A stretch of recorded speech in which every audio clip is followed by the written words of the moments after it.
नमस्कार, मैं रीवा प्रसाद। इस वक्त आप देख रहे हैं न्यूज़ 18 इंडिया। 24 घंटे के अंदर यूक्रेन युद्ध को लेकर 3 बड़े फैसले लिए गए हैं और ये तीनों फैसले पुतिन कैंप ने लिए हैं। पहला फैसला ये कि अब जेलेंस्की को मिलने वाले रॉकेट पुतिन के टारगेट पर आ चुके हैं।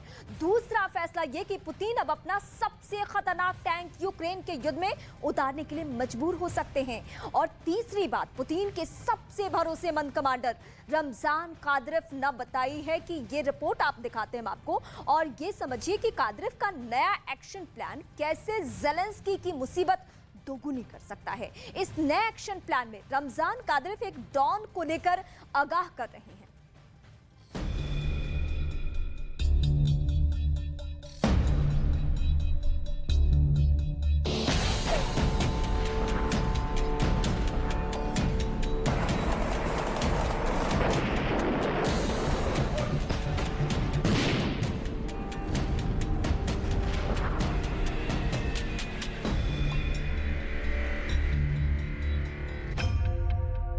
यूक्रेन पर टूटेगा नया कहर।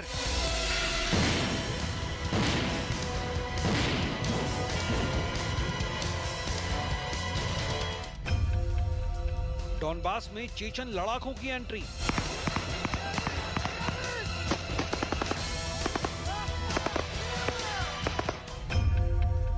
कादिरोव ने दी नेटो यूक्रेन को धमकी।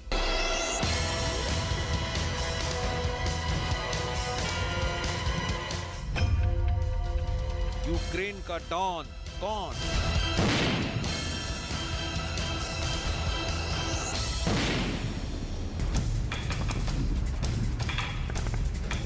एक तरफ यूक्रेन के मैदानी जंग में रूस और यूक्रेन की फौज एक दूसरे पर तबाही का बारूद बरसा रही है, वहीं इस जंग के दौरान एक दूसरे को धमकियां देने का सिलसिला भी बदस्तूर जारी है। रूस के राष्ट्रपति व्लादिमीर पुतिन के खास माने जाने वाले चेचन कमांडर रमजान कादिरोव ने एक बार फिर यूक्रेन और नेटो को धमकी दी है। कादिरोव के मुकाबले वो इस जंग में न सिर्फ यूक्रेन को हराएंगे बल्कि नेटो को सजा भी देंगे। На днях вы увидите настоящую Дон, спецоперацию, которая Дон. Видно будет, как эти шайтаны бегут не только с Дона, с этих городов, но и из Украины. रमजान कादिरोव, राष्ट्रपति पुतिन का वो वफादार जिसे दुनिया चलती फिरती किलिंग मशीन कहती है।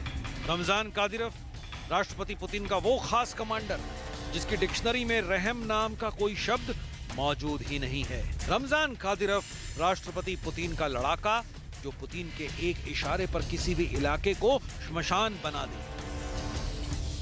राष्ट्रपति पुतिन के इसी खासम खास ने यूक्रेन के राष्ट्रपति जेलेंस्की और नेटो देशों को न सिर्फ धमकी दी है बल्कि उन्हें माफिया डॉन के तमगे से भी नवाजा है। हैरानी तो इस बात की है कि जिस शख्स पर पूरी दुनिया एक डॉन की तरह काम करने का आरोप लगाती है, वही शख्स 31 देशों के राष्ट्राध्यक्षों को माफिया डॉन करार देते हुए उन्हें सजा देने का ऐलान कर रहा है। और इससे भी बड़ी हैरानगी की बात यह कि ये शख्स न सिर्फ दुनिया के 31 राष्ट्राध्यक्षों को धमकी दे रहा है बल्कि खुलेआम यूक्रेन में रूस के स्पेशल ऑपरेशन को और तेज करने का भी ऐलान कर रहा है। चेचन कमांडर रमजान कादिरोव की धमकी के बाद डॉनबास से चेचन सेना की गोलीबारी का एक वीडियो भी सामने आया है। इस वीडियो में आप साफ देख सकते हैं कि कमांडर कादिरोव के लड़ाके कैसे झाड़ियों पर गोलाबारी कर रहे हैं। दरअसल इस वीडियो को रिलीज करने का मकसद डॉनबास में जंग लड़ रही यूक्रेनी सेना को एक मैसेज देना है। मैसेज कि वो कहीं भी छिप जाएं, उन्हें बख्शा नहीं जाएगा। पूरी दुनिया कमांडर कादिरोव के चेचन लड़ाकों की बर्बरता से अच्छी तरह से वाकिफ है।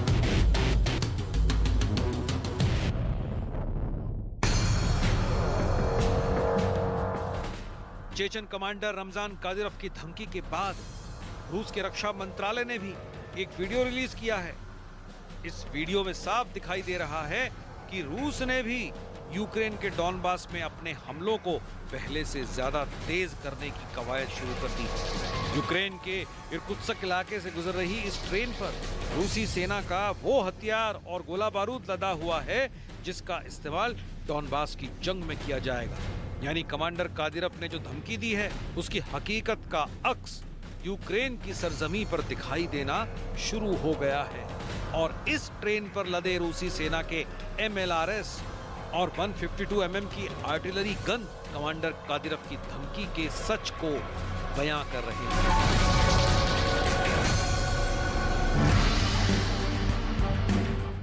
चेचन कमांडर रमजान कादिरव ने अपना ये नया बयान अपने मास्को दौरे के बाद दिया। जून के पहले हफ्ते के दौरान कादिरव रूस की राजधानी मास्को में नजर आया था और उसने रूस के रक्षा मंत्री सर्गेई शोइगु से मुलाकात भी की थी। कमांडर कादिरव के मुताबिक अब उसे और उसके लड़ाकों को डॉनबास में रूस के स्पेशल ऑपरेशन को तेज करने का जिम्मा सौंपा गया है।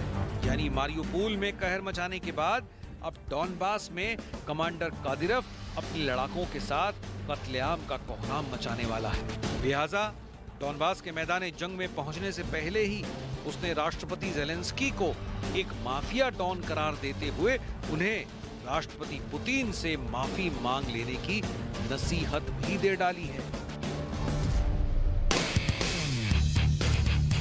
रूस के रक्षा मंत्रालय का दावा है कि वो डॉनबास के लुहांस्क के 97% इलाके पर कब्जा कर चुका है और डोनेट्स्क के 50% से ज्यादा इलाके पर भी उसकी फौज काबिज है।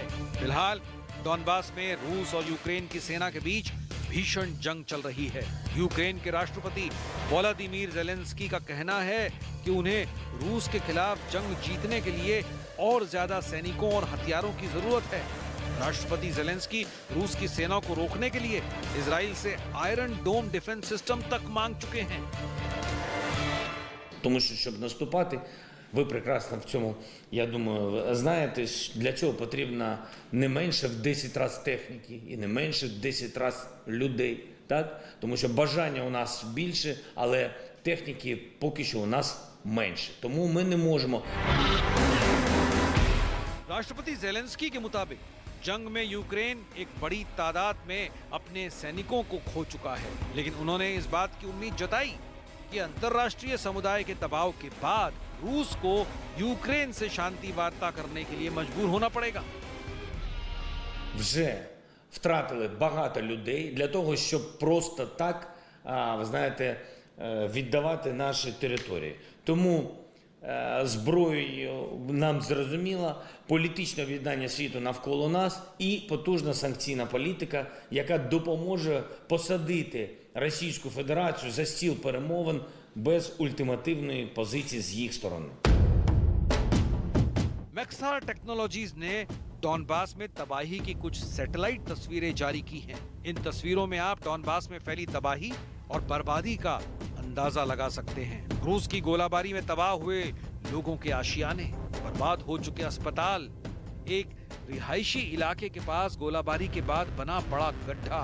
डॉनबास में तबाही की हकीकत बयां करने के लिए ये काफी है। डॉनबास में तबाही की जंग जारी है और इस जंग का सबसे ज्यादा खामियाजा इलाके के लोगों को उठाना पड़ रहा है। बावजूद इसके वो अपना घर बार छोड़ने को तैयार नहीं है। आलम ये है कि लोगों के खेतों में बम और मिसाइलें धंसी पड़ी हैं, लेकिन अपनी जान की परवाह न करते हुए भी ये सभी खेती बाड़ी कर रहे हैं। यूक्रेन की इमरजेंसी विभाग के कर्मचारी स्थानीय लोगों को इलाके में किसी सुरक्षित ठिकाने पर चले जाने के लिए समझाने की पूरी कोशिश कर रहे हैं, लेकिन लोग जंग के खतरे को जानते हुए भी अपना आशियाना छोड़ना नहीं चाहते। У мене такі болячки, і я не хочу бути навязчиві, понімаєте, а так, щоб десь китатися там ото по різним заведенням, я не хочу. Aren't you scared though? Но вам не страшно, Наталья Афанасьевна, здесь? Страшно. Ну, і мені страшно. Ну, бывают перерывы, но небольшие. Ночами вообще не спим. Они стреляют, и лежишь и дергаешься на кровати. Ехать некуда и не за что.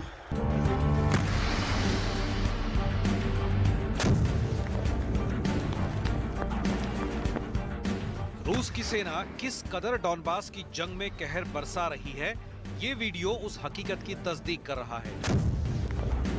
Ukraine का डॉनबास का इलाका बम धमाकों की गूंज से थर्रा रहा है। खबर के मुताबिक राष्ट्रपति पुतिन जल्द से जल्द डॉनबास पर कब्जा करना चाहते हैं, लिहाजा उन्होंने अपने सबसे खास कमांडर रमजान कादिरव को डॉनबास में उतार दिया है। वहीं दूसरी तरफ यूक्रेन रूस को रोकने की लगातार कोशिश कर रहा है, लेकिन वो ये बात भी कबूलने लगा है कि डॉनबास में रूसी फौज उस पर हावी होती जा रही है।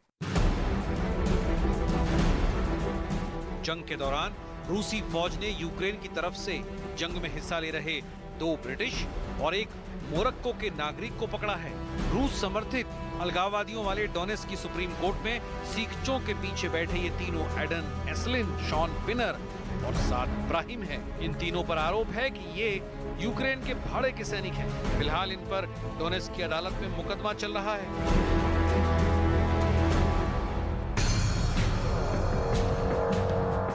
रूस को भी इस जंग में भारी नुकसान उठाना पड़ रहा है।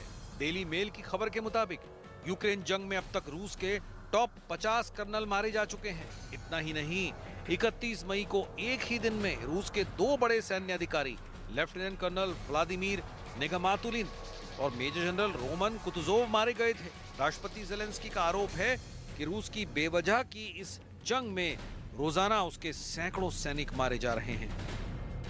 Вже більш ніж 31 тисяча російських військових загинули в Україні. За час з 24 лютого Росія сплачує за абсолютно безглузду війну проти України майже по 300 життів своїх солдатів щоденно. І все одно настане день, коли кількість втрат навіть для Росії перетне межу допустимого. यूक्रेन जंग के दौरान यूक्रेन के 15 साल के एक लड़के की ऐसी कहानी सामने आई है जो सभी का दिल छू गई है। दरअसल कीव की जंग के दौरान जब रूसी फौज कीव को घेरने में जुटी थी, उस वक्त 15 साल के अंद्रेई पोकासा ने यूक्रेन की सेना को रूस के एक टैंक दस्ते को तबाह करने में मदद की थी। अंद्रेई रात के अंधेरे का फायदा उठाते हुए कीव जतोमर हाईवे पर कीव की तरफ बढ़ रहे रूसी टैंकों के काफिले का एक वीडियो बना लाया। इतना ही नहीं, अंद्रेई के पास रूसी काफिले के जीपीएस कोऑर्डिनेट भी थे। अंद्रेई के पिता ने सोशल मीडिया से ये वीडियो यूक्रेनी सेना तक पहुंचाया था। इसके बाद यूक्रेनी सेना ने अंद्रेई से मिले वीडियो और जानकारी की मदद से रूसी सेना के काफिले पर बमबारी कर उसे तबाह कर दिया था। जब से ज़ेलेंस्की के लिटिल जेम्स बॉन्ड आंद्रे की कहानी दुनिया के सामने आई है, वो यूक्रेन के लोगों के लिए बहादुरी की मिसाल बन गया है। बकौल आंद्रे रूसी काफिले की जासूसी करते वक्त वो बेहद डर गया था, लेकिन वो नहीं चाहता था कि रूसी फौज कीव तक पहुंचे। आंद्रे के अपने देश के लिए जिस तरह की हिम्मत, हौसला और जज्बा दिखाया है, वो यूक्रेन की जंग की तारीख में बेमिसाल किस्सा बन चुका है, जिसे लोग सालों तक याद रखेंगे। फिलहाल रूस के राष्ट्रपति व्लादिमीर पुतिन का प्लान डॉनबास पर कब्जा करने का है और इसके लिए उन्होंने अपने सबसे भरोसेमंद कमांडर रमजान कादिरव को डॉनबास के मैदानी जंग में जाने का फरमान सुनाया है। लेकिन डॉनबास पहुंचने से पहले ही राष्ट्रपति पुतिन के डॉन कमांडर कादिरव ने राष्ट्रपति ज़ेलेंस्की को यूक्रेन के माफिया डॉन का खिताब दे डाला है। अब देखना ये है कि डॉनबास का डॉन बनने की जंग में कौन किस पर कितना भारी पड़ता है।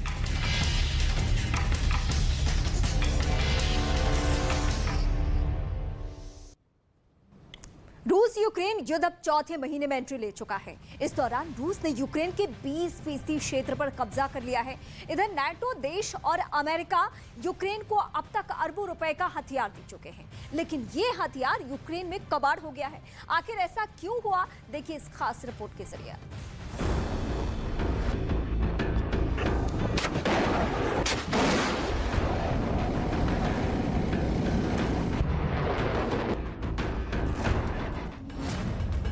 अमेरिका के हथियार यूक्रेन में क्यों बेकार?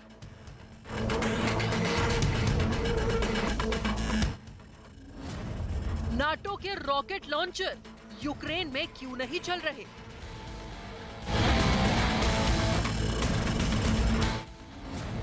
बिना ट्रेनिंग यूक्रेन की सेना कैसे देगी रूस को टक्कर?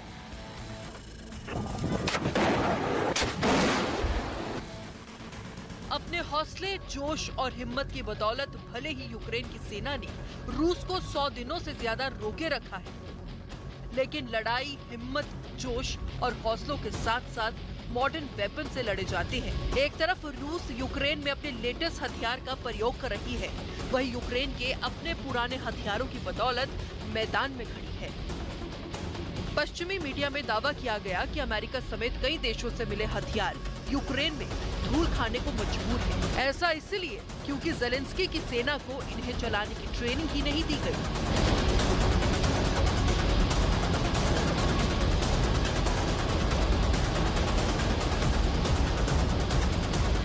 यूक्रेन की सेना के पास दुनिया भर के आधुनिक हथियार तो पहुंच गए, लेकिन उन्हें रूस के खिलाफ इस्तेमाल करने का तरीका सैनिकों को आता ही नहीं। पश्चिमी मीडिया में छपी एक रिपोर्ट के मुताबिक यूक्रेन की सेना को अमेरिका और ब्रिटेन ने कई ऐसे हथियार दिए जो रूस की नाक में दम कर सकते हैं, लेकिन उन्हें चलाने की समझ न होने की वजह से वो कबाड़ में बदल गए, जिस पर खुद यूक्रेन के सैनिकों ने हामी भरी। उसके एक सैनिक ने दावा किया, ये बिल्कुल ऐसा है जैसे में आईफोन का सबसे आधुनिक वर्जन दे दिया गया हो, लेकिन उसके सिवाय फोन लगाने के हमें कुछ नहीं आता।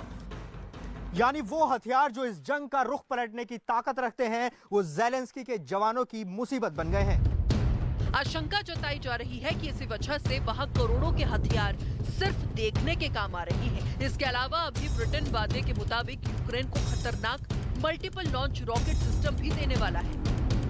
साथ ही कई मिसाइलें और तरह तरह के आधुनिक हथियार पहले से ही यूक्रेन में मौजूद हैं, लेकिन उन्हें चलाने की जानकारी न होने की वजह से वो उनका इस्तेमाल नहीं कर पा रहा, जिनमें अमेरिका से मिला एक हाईटेक रेंज फाइंडर JIM-LR भी शामिल है। आसान भाषा में कहें तो ये अमेरिका की फौज में इस्तेमाल होने वाली एक दूरबीन है, जिसे रात के अंधेरे में भी दुश्मन को साफ साफ देखा जा सकता है। इसके अलावा इसमें एक लेजर लगी है, जिसकी मदद से दुश्मन के ठिकाने की दूरी को नापा जा सकता है। साथ ही ये GPS से लैस है, यानी जंगल में या रेगिस्तान जैसे इलाकों में लड़ाई के वक्त ये रास्ता ढूंढने में भी काम आ सकती है। रूस यूक्रेन की लड़ाई चौथे महीने में दाखिल हो चुकी है। इस दौरान यूक्रेन के बड़े शहर खंडर में तब्दील हो चुके हैं। रूस ने यूक्रेन की 20% जमीन पर कब्जा कर लिया है। अब यूक्रेन के सैनिकों की मजबूरी ये है कि एक तरफ उन्हें अपना देश बचाना है और दूसरी तरफ जल्द से जल्द लेटेस्ट हथियारों की ट्रेनिंग भी लेनी है। अगर वो ऐसा नहीं करेंगे तो जल्द ही रूस कीव में भी अपना झंडा फहरा देगा।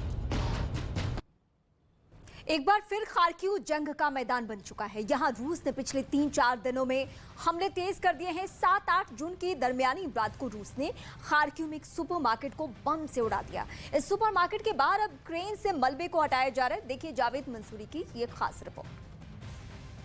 न्यूज़ 18 इंडिया की टीम खार्किव पहुंच चुकी है। खार्किव वो इलाका है जहां लगातार रूस की तरफ से हमले किए जा रहे हैं। 7 और 8 जून की रात को एक सुपरमार्केट पर हमला किया गया, ताज़ा हमला किया गया है और अभी आप देखेंगे इसका बाहरी हिस्सा किस कदर ध्वस्त हो गया है। आपको बता दें कि यहाँ पर 7 और 8 की रात में रशियन मिसाइल से अटैक किया गया है और अभी भी आप देखेंगे क्रेन के जरिए यहाँ से मलबा हटाने की कोशिश की जा रही है। आपको बता दें कि खार्किव और उसके आसपास के इलाकों में लगातार जंग चल रही है। रूस और यूक्रेन के बीच में लगातार हमले हो रहे हैं। रात भर शेलिंग की आवाज़ें, सायरन की आवाज़ें यहाँ पर सुनाई देती हैं और ये ताज़ा हमला रूस की तरफ से किया गया है। एक सुपरमार्केट पर आप देखिए जो मलबा पड़ा हुआ है उसको हटाने की कोशिश की जा रही है।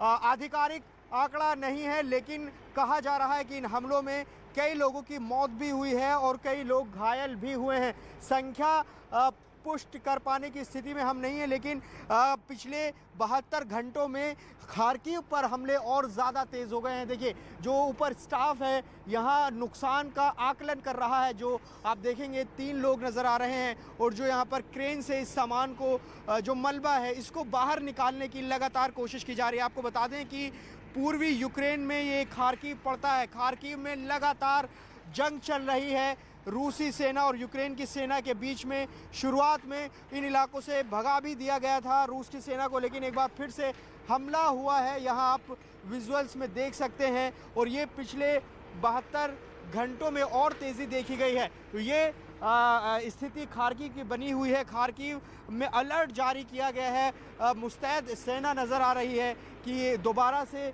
जो घुसपैठ रूसी फौज की है वो शहर में ना हो, लेकिन रूस लगातार खार्किव को निशाना बना रहा है। इससे पहले कीव को भी निशाना बनाया गया था। कीव में कुछ दिन शांति रही थी, लेकिन हाल ही में वहाँ 4 से 5 मिसाइल हमले हुए हैं और अब खार्किव में भी तेज़ अटैक किया है। तो रूस की कोशिश यही है कि जहां एक तरफ डोनबास इलाके में जंग भीषण रूप से चल रही है, तो जो वो इलाके हैं खार्किव और कीव जो बड़े शहर हैं उनको भी एक साथ निशाना बनाया जाए, जो ध्यान है वो बांटा जाए यूक्रेनी सेना का, और उसमें रूस कामयाब होता हुआ दिख रहा है। जिस तरह से नुकसान यहाँ यूक्रेन में नज़र आ रहा है वो ज़मीन पर भी दिखाई दे रहा है। और खार्किव में एक बार फिर से लोगों के बीच में दहशत का माहौल है, क्योंकि यहाँ पर लगातार जो धमाके हैं उनकी आवाज़ सुनाई देती है, गोलियों की आवाज़ सुनाई देती है। तो ये स्थिति खार्किव की बनी हुई है।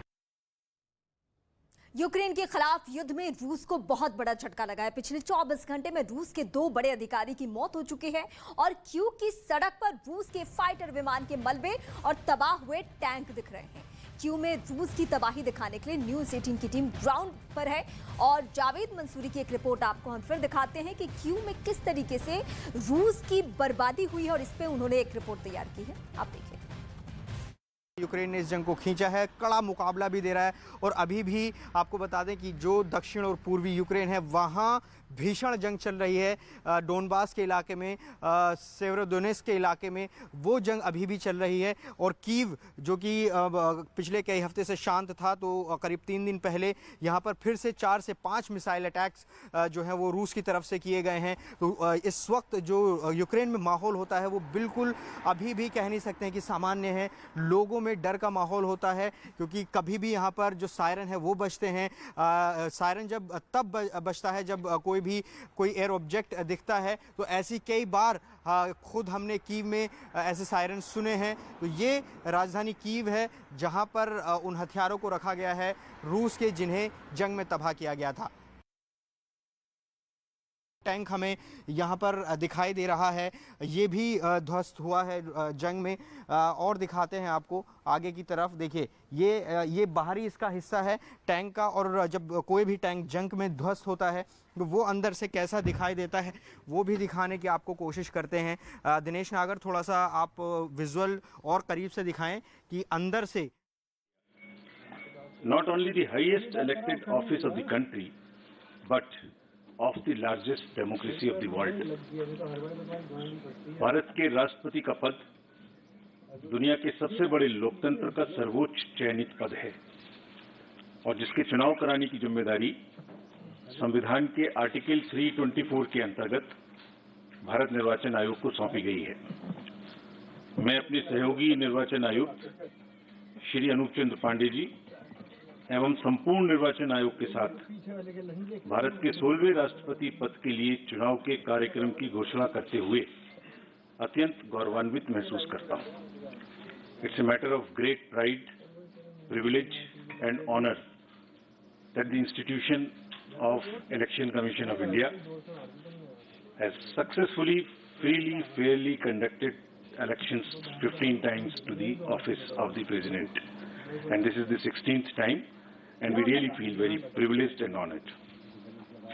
So the format of today's briefing would be something as it is on your screen. So what we'll do is we'll show you the overview, election procedure क्या है, election में कौन-कौन भाग लेते हैं, वोट्स की उनके वैल्यू क्या है, नॉमिनेशन का प्रोसेस क्या होगा, इलेक्शंस की लोकेशंस कहाँ होंगी, वोटिंग कहाँ होगी और कंडक्ट एंड रूल्स क्या हैं उससे रिलेटेड, और उसमें कुछ हम लोग नए सोशल रिस्पॉन्सिबिलिटी के काम करेंगे वो क्या है और लास्ट में शेड्यूल क्या है। Ramnath Kovind ji, Honorable President of India, is ending on 24th July 2022, as all of you know. As per Article 62 of the Constitution of India, an election to fill the vacancy caused by the expiration of the term of office of the outgoing President is required to be completed before the expiration of the term, which in this case is 24th July 2022. Article 324 of the Constitution, read with the Presidential and Vice Presidential Election Act, copies of which are here outside, you can also take copies. And the Presidential and Vice Presidential Election Rules 1974 vests the superintendence, direction and control of the conduct of election to the Office of the President of India in the Election Commission of India. And Commission, therefore, as I said, is fully geared up to discharge and perform this duty in a very, very free and fair way. जो act मैंने अभी आपको दिखाया उसकी धारा 4(3) में निर्वाचन के लिए जो अधिसूचना है वह निर्गामी राष्ट्रपति जी की पदावधि समाप्त होने से पूर्व 60वें दिन 60th डे या उसके पश्चात जारी की जा सकती है और exactly it is we are following this it is after 60th day. As per Article 54 of the Constitution of India again, the President is elected by the members of the Electoral College consisting of elected members of both houses of Parliament, Rajya Sabha and Lok Sabha, and elected members of the legislative assemblies of all states, including National Capital Territory of Delhi and Union Territory of Pondicherry. और यहाँ ये एक बात important है कि जो nominated members हैं राज्यसभा में, लोकसभा में और लेजिस्लेटिव असेंबलीज में, they are not form part of the electoral college and therefore they are not entitled to vote. Similarly, members of the legislative councils are also not electors for the president election. Article 55(3) of the Constitution provides that election shall be held in accordance with the system of proportional representation by means of a single transferable vote, and voting at such election shall be by the secret ballot. In this system, the elector has to mark preferences against the names of the candidates. तो वो किस तरह से marking कर सकते हैं? वो भारतीय अंकों के अंतर्राष्ट्रीय रूप में यानी 1, 2, 3 कर सकते हैं, रोमन रूप में कर सकते हैं और किसी भी रिकॉग्नाइज्ड इंडियन लैंग्वेज की जो रोमन जो उसके शब्द हैं उनमें अंक हैं उनमें कर सकते हैं और ये शब्दों में अंकित नहीं किया जा सकता है. Preference has to be marked in figures only and shall not be indicated in words. The elector also has to mark many preferences against the number of candidates. While marking of the first preference is compulsory for the ballot paper to be valid, और अगर किसी voter ने प्रथम choice नहीं दी और बाकी choice दी तो उसका वोट कैंसिल हो जाएगा. एक दूसरी विशेष बात है कि वोट देने के लिए आयोग अपनी तरफ से पेन प्रोवाइड करेगा. यह पेन पहले से ही एआरओस के पास रहेंगे और डेजिग्नेटेड ऑफिसर द्वारा मतदान केंद्र में वोटर्स को मत पत्र सौंपते समय दिए जाएंगे. So they have to vote only by that particular pen. If किसी अन्य पेन का उन्होंने उपयोग किया तो मतगणना के समय उनका वोट इनवैलिड करार दे दिया जाएगा. The Election Commission, in consultation with the central government, appoints the ROs once from the Lok Sabha and second time from the Rajya Sabha. So this time, Secretary General Rajya Sabha will be appointed as the returning officer for the present election. The Commission has also decided to appoint assistant returning officers in all the state capitals, including NCT of Delhi and Union Territory of Pondicherry, and this is for making all the arrangements for conducting the poll and for transporting ballot boxes from Delhi to the state capitals where the voting will take place at the designated places, and also to bring back those ballot boxes.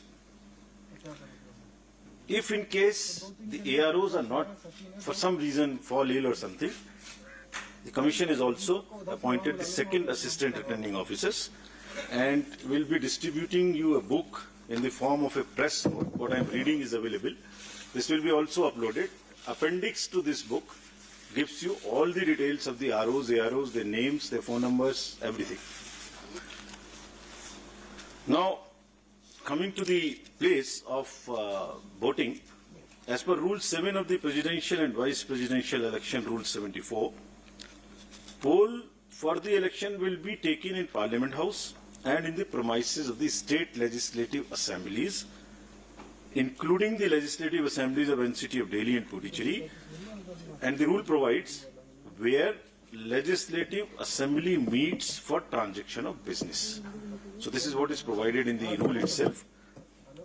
And the polling is required, if required, shall take place in these places. And the list of these polling stations is also given in the appendix.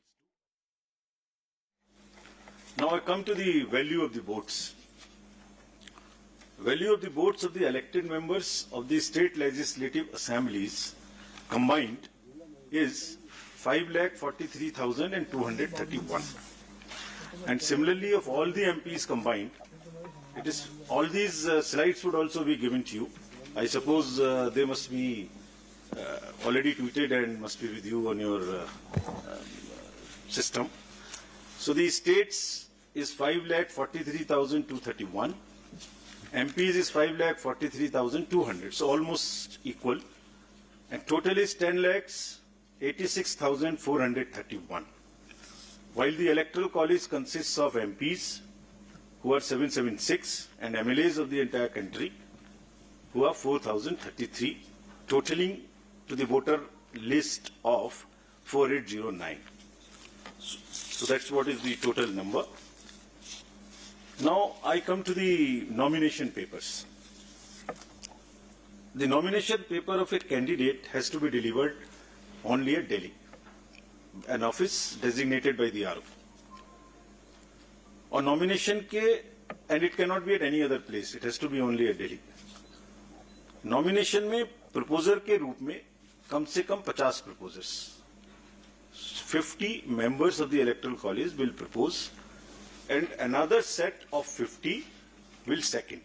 They would be not common, new. So one set for proposing and one set for seconding. And an elector can subscribe to only one nomination paper of a candidate as either a proposer or a seconder. अभ्यर्थी स्वयं इसको file कर सकते हैं nomination को, या अपने किसी प्रपोजर या सेकेंडर के द्वारा 11 o'clock से 3 o'clock तक एक्सेप्ट हॉलीडेज फाइल कर सकते हैं.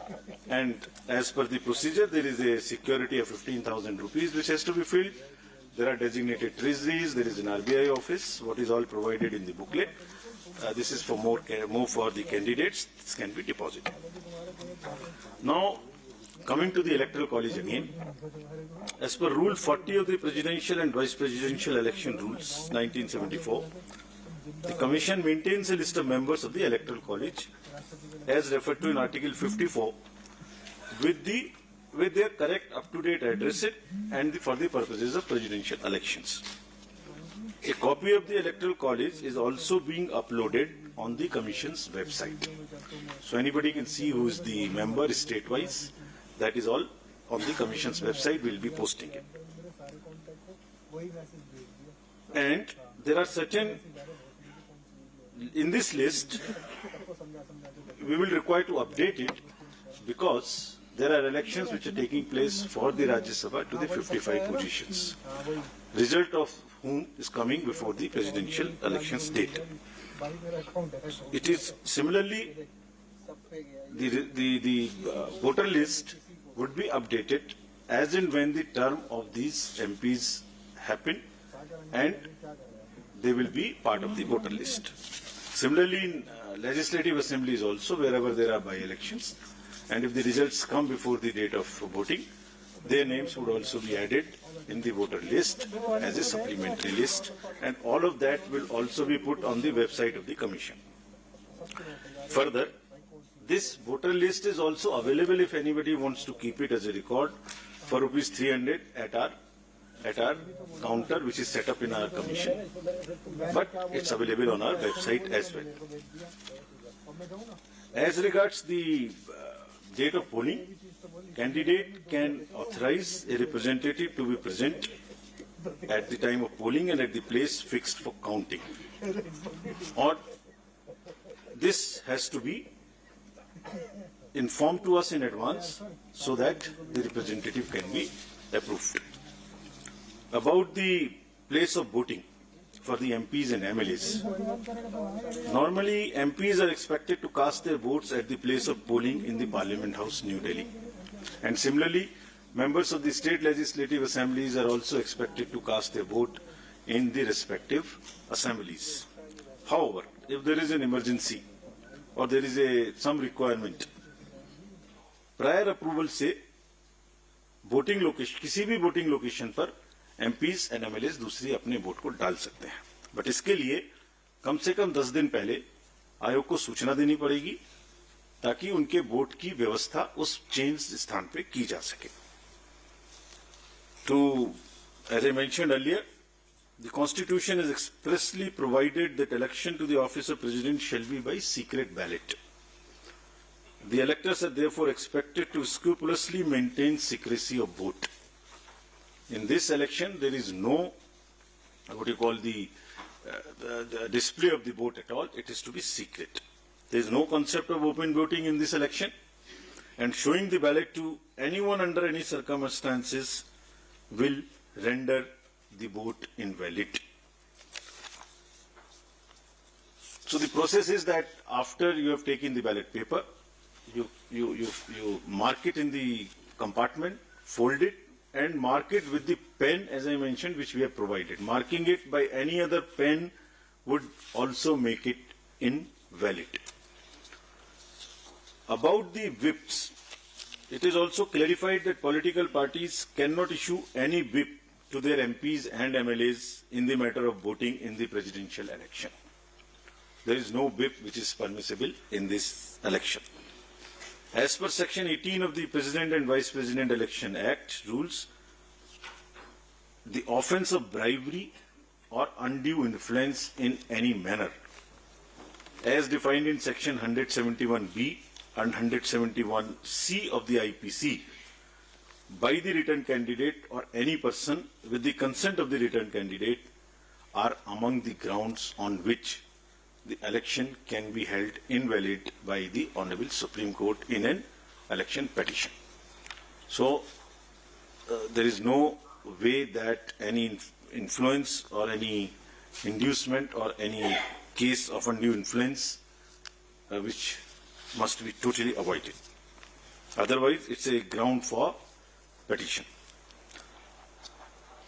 तो दोबारा से सारांश में, कोई भी पॉलिटिकल पार्टी अपने एमपीज और एमएलएस का कोई व्हिप इशू नहीं कर सकेंगे, और चूंकि ब्राइबरी और अनड्यू इन्फ्लुएंस क्राइम की श्रेणी में आते हैं, इसलिए इन ग्राउंड्स पर इलेक्शन माननीय सुप्रीम कोर्ट के द्वारा रद्द भी किया जा सकता है. Our COs in the states will supervise the arrangements and the election, as I mentioned earlier. Now we come to the COVID. Fortunately, it's not as an issue as it was, but still, the Commission has decided to maintain every protocol as applicable in the respective states. The entire, on the day of polling and on the day of counting, the entire protocol would be followed. It has also been Commission's endeavour to make elections eco-friendly. This is our responsibility. And in view of the importance of this election and the fact that lawmakers constitute the Electoral College, and to reinforce criticality of environmental protection measures in policy and action, the Commission has directed the